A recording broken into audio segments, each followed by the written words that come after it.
Hello et bienvenue sur ma chaîne YouTube. Donc aujourd'hui on va parler d'achat immobilier. Tu es venu en vacances en Espagne et tu as adoré, tu t'es dit que ça serait super sympa d'acheter un appartement ou une maison pour tes prochaines vacances.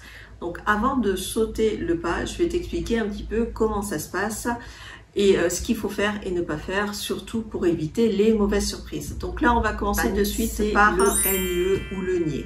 C'est un document indispensable à avoir pour toutes les démarches administratives.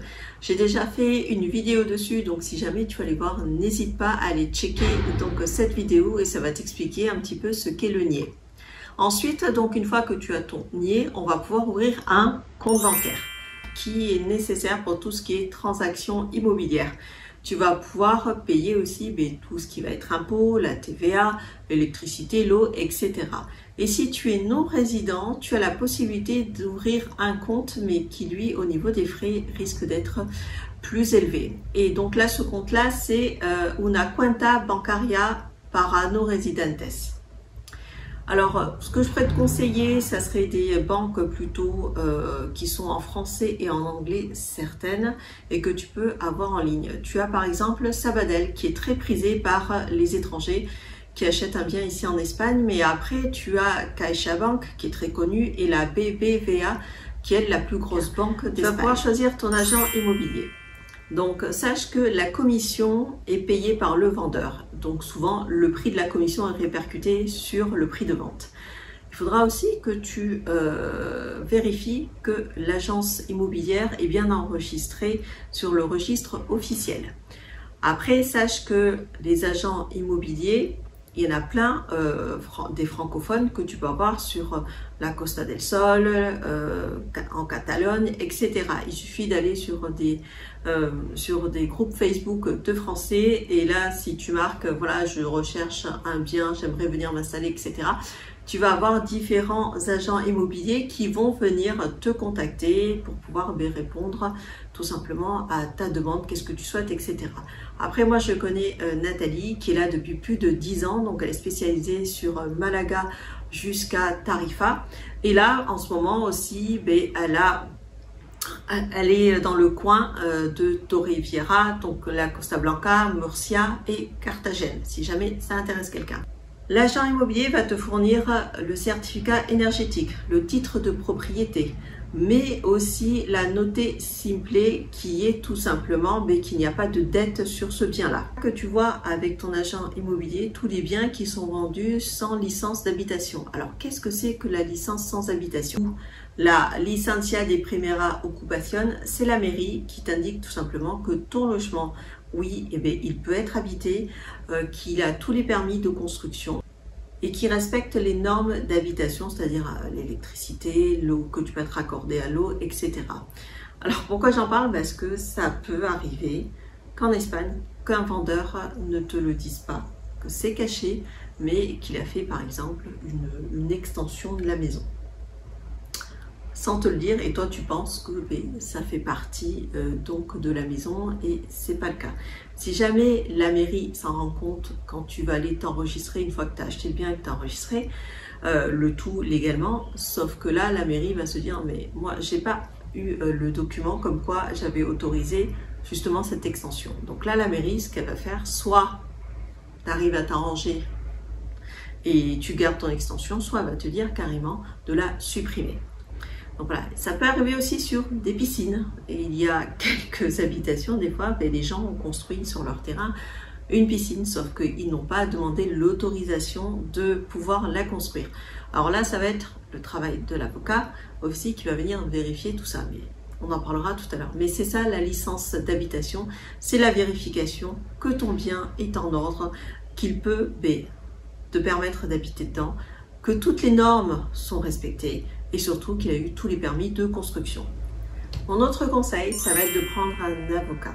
Pourquoi? Parce que l'avocat, lui, va vérifier tout. C'est-à-dire que quand tu vas te dire, voilà, je vais acheter avant de signer les documents, donc lui va s'occuper du contrat, il va vérifier également qu'il n'y a pas de dette, que tout est OK, que tout est en règle, pour éviter justement que tu te retrouves dans une mauvaise position et que tu as acheté un bien où tout allait s'effondrer. Bon, là j'exagère bien entendu, mais vraiment lui, il va être là pour vérifier tous ces documents-là.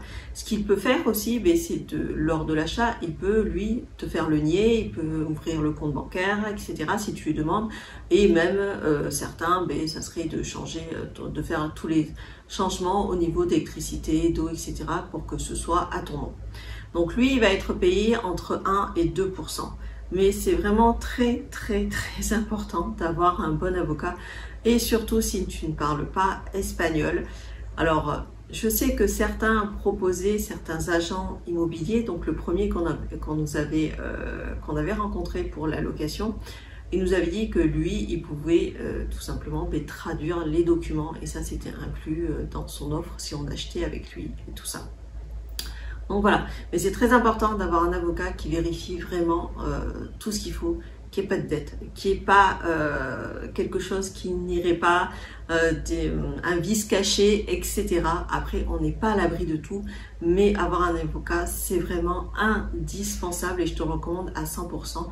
Là également, tu as au niveau de la communauté francophone des personnes qui vont être recommandées et n'hésite pas à appeler, à te renseigner, à tout simplement parler avec l'avocat pour voir un petit peu quels sont ses tarifs, qu'est-ce qu'il fait et comment bien te protéger. Ensuite, tu vas avoir le notaire. Alors, le notaire, attention, il n'a pas du tout, mais alors pas du tout la même fonction qu'en France. Lui, le notaire, il arrive à la fin, c'est-à-dire qu'il est là juste pour te faire signer le papier comme quoi tu as bien acheté le bien et qui va être enregistré au niveau de l'État. Donc voilà, mais après il ne s'occupe de rien d'autre. Il ne va ni vérifier s'il y a des dettes ou quoi que ce soit. Ça sera vraiment ça le boulot de l'avocat. Donc il ne faut absolument pas que tu te dises que c'est bon, tu as un notaire et ça va faire comme en France. Absolument pas, non, non, non. Avocat et le notaire, lui, il est juste là pour la petite signature, enregistrer ton bien comme quoi maintenant il t'appartient, mais ça s'arrête là. Et lui, il va prendre au niveau commission, ça va être entre 1 et 2%. Voilà, donc attention, notaire, dis-toi dans ta tête que ce n'est absolument pas comme en France, que lui est juste là à la fin pour la petite signature et rien d'autre pour l'enregistrement de ton bien. On va parler d'un sujet qu'on adore tous, les impôts et les frais annexes quand tu achètes. Alors, au niveau de la TVA ou l'IVA, ça va être 10% sur des biens neufs.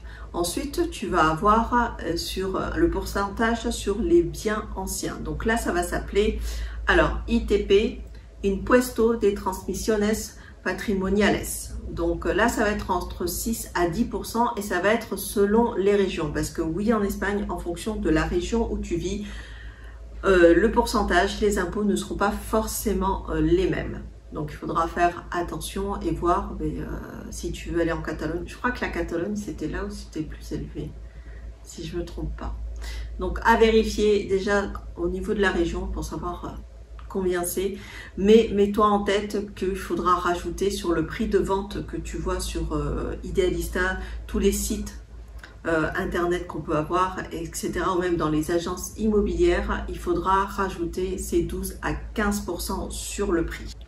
Tu auras aussi les frais d'enregistrement, alors qui sont différents de tout ce qui va être frais d'avocat et frais de notaire. Ça sera en plus, ça peut être entre 0,5 et 1% en fonction là aussi des régions.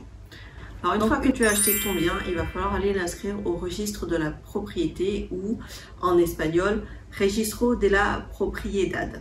Il va falloir payer l'IBI. L'IBI, qu'est-ce que c'est? C'est l'équivalent de notre taxe foncière. Et tu vas pouvoir faire aussi le raccordement à l'eau et l'électricité si jamais c'était pas fait. En conclusion, acheter en Espagne, c'est un beau projet, mais il faut avoir un dossier en béton. Et là, je te conseille vraiment d'avoir un bon avocat, un bon agent immobilier, de vérifier les taxes au niveau des régions. Comme je disais dans la vidéo, chaque région va appliquer son taux.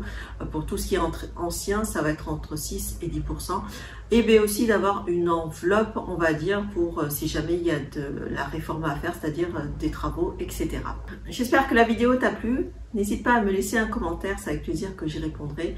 Abonne-toi si tu vas voir d'autres vidéos sur l'Espagne, comment ça se passe ici. Et je te dis à très bientôt, bye bye.